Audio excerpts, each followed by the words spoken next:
Hey everyone, and welcome to my Procreate demo for the piece I just called Droplets. So this piece was interesting. So first of all, it's going to capture the whole drawing, which is cool, since the last one did not export properly. But here you'll get to see, I mean, it's a really basic piece that just has a lot of extra effects on it to sort of try to level it up a little bit. So you can see I sketched it, and then I sized the picture up because I wanted the crop to be tighter.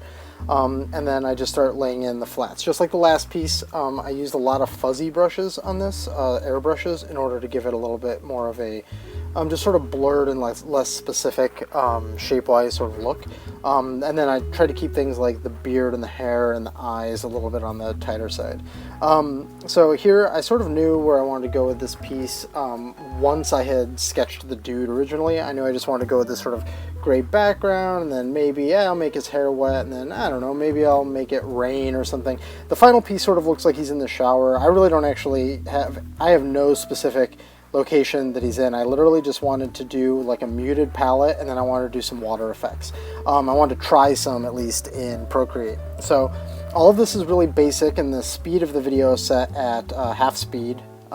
Half as fast, so you'll get to see some of this flatting, but then I actually slow it way down once I get to some of the water effects, and hopefully I can speak quickly enough through them so you can see what I did with it.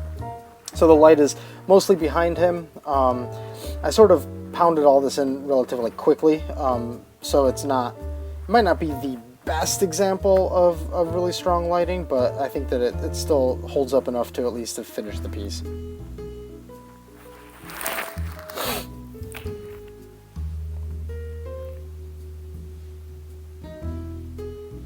So at this point I'm just putting in the details of the eyes. I wanted him to have cool, icy eyes, since everything else in the piece, everything in him was going to be warm. The piece overall is actually a relatively cool piece, but I thought that with him being warm, the ice blue eyes was going to be sort of cool.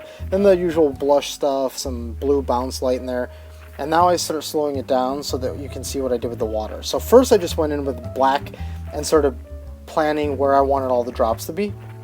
I would then keep this layer around the entire time in order to keep using it as a selection. So here I duplicated it, then lowered its opacity down to really low, like 15 or 20%, and then I started putting that dark black sort of under reflection that you get on a lot of droplets. If you look up photos of droplets, you'll see it everywhere.